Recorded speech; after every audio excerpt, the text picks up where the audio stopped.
ধরুন দুই বন্ধু একটা চুক্তি করলো। চুক্তিতে লেখা আছে তোমাকে এটা করতে হবে, ওটা করতে হবে, সেটা করা যাবে না। আর আমার জন্য আমি দেখব কি করা যায়। এই চুক্তি কি সত্যিই বন্ধুত্বের, নাকি এটা একটা দখলদারির দলিল, যেটাকে শুধু ভদ্রতার মোড়কে মুড়িয়ে পরিয়ে দেওয়া হয়েছে? মার্কিন যুক্তরাষ্ট্রের সাথে বাংলাদেশের সই করা পারস্পরিক বাণিজ্য চুক্তি ART পড়লে ঠিক এটাই মনে হবে। 32 পাতার এই দলিলে বাংলাদেশকে বাধ্যতামূলকভাবে কিছু করতে বলা হয়েছে 131 বার, যুক্তরাষ্ট্রকে মাত্র 6 বার। আর যে সরকার এই দলিলে সই করেছে তারা করেছে জাতীয় নির্বাচনের মাত্র 3 দিন আগে।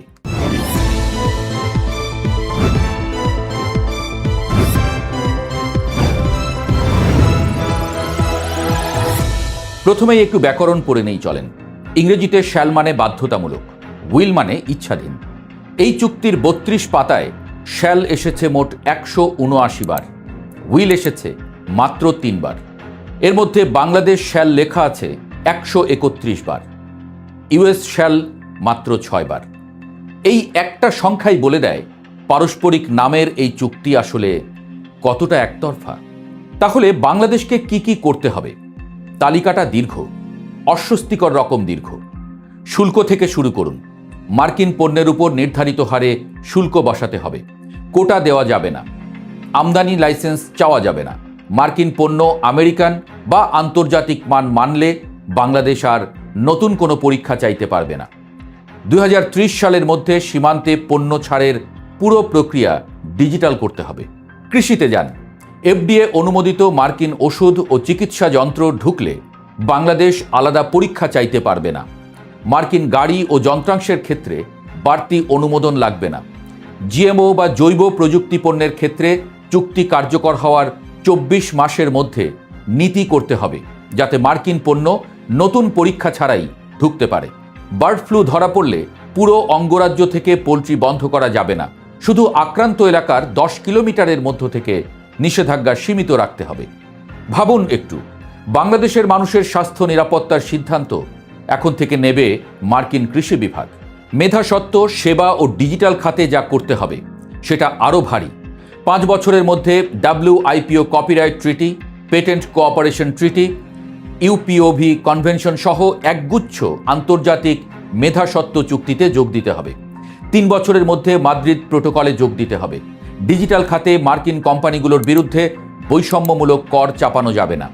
সীমান্ত পেরোনো ডেটা আদান প্রদান নিশ্চিত করতে হবে। সাইবার নিরাপত্তায় যুক্তরাষ্ট্রের সঙ্গে কাজ করতে হবে। আর মার্কিন কোম্পানিকে তাদের সোর্স কোড বা অ্যালগরিদম দিতে বাধ্য করা যাবে না। এখানে বিমা খাতের একটা শর্ত বিশেষভাবে উল্লেখ করার মতো। এতদিন মার্কিন বিমা কোম্পানিগুলোকে তাদের ব্যবসার অন্তত 50% রাষ্ট্রীয় সাধারণ বীমা কর্পোরেশনকে দিতে হতো।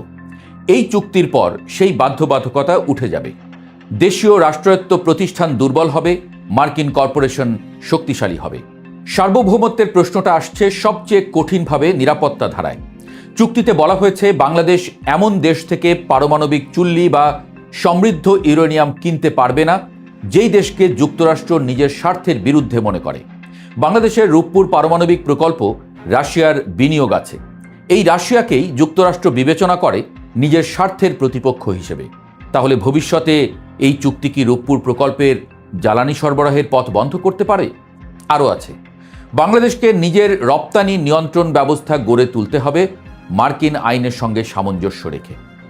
যুক্তরাষ্ট্রের নিষেধাজ্ঞা ভঙ্গ করতে পারে এমন লেনদেন ঠেকাতে বাংলাদেশ কাস্টমস ও ব্যাংকিং তথ্য ওয়াশিংটনের সাথে ভাগ করতে হবে। বন্দর ও জাহাজের ডিজিটাল নিরাপত্তা নিশ্চিত করতে হবে, যেন বিদেশি সরকার অননুমোদিতভাবে ঢুকতে না পারে। কোন বিদেশি সরকার সেটা অবশ্য চুক্তিতে বলা নেই, কিন্তু চীন যদি এই তথ্যে ঢোকার চেষ্টা করে সেটা ঠেকানোর দায় বাংলাদেশের। আর সেই ব্যবস্থা কার নির্দেশে সেটা আর বলার অপেক্ষা রাখে না। বিনিময়ে বাংলাদেশ কি পাচ্ছে? মূলত একটাই, পোশাক খাতে শূন্য বা কম শুল্কে মার্কিন বাজারে প্রবেশের সুযোগ। কিন্তু সেটাও শর্ত সাপেক্ষ। কতটুকু সুবিধা পাবে বাংলাদেশ সেটা নির্ভর করবে বাংলাদেশ যুক্তরাষ্ট্র থেকে কতটা তুলা, কৃত্রিম তন্তু বা কাঁচামাল কিনছে তার উপর। অর্থাৎ মার্কিন পণ্য কিনলে মার্কিন বাজারে সুবিধা পাবে, না কিনলে সুবিধা কমবে। এটাকে পারস্পরিক বললে বরং হাসি পায়, অর্থনীতিবিদরা বারবার বলেছেন এই চুক্তি গ্রহণযোগ্য সমাধান নয়, আলোচনার পথ খোলা রাখা দরকার ছিল। সংসদ সদস্য রুমিন ফারহানা চুক্তি বাতিল চেয়েছেন। একাধিক রাজনৈতিক দল প্রতিবাদ করেছে, কিন্তু ইউনূস সরকার তাতে কোনো কান দেয়নি। বরং চুক্তি কার্যকর না হওয়া সত্ত্বেও ইতোমধ্যে যুক্তরাষ্ট্র থেকে নানা পণ্য কেনার চুক্তি করা শুরু হয়ে গেছে। এই চুক্তি কবে সই হয়েছে তারিখটা মনে রাখার মতো, 9 ফেব্রুয়ারি 2026। জাতীয় সংসদ নির্বাচনের ঠিক 3 দিন আগে।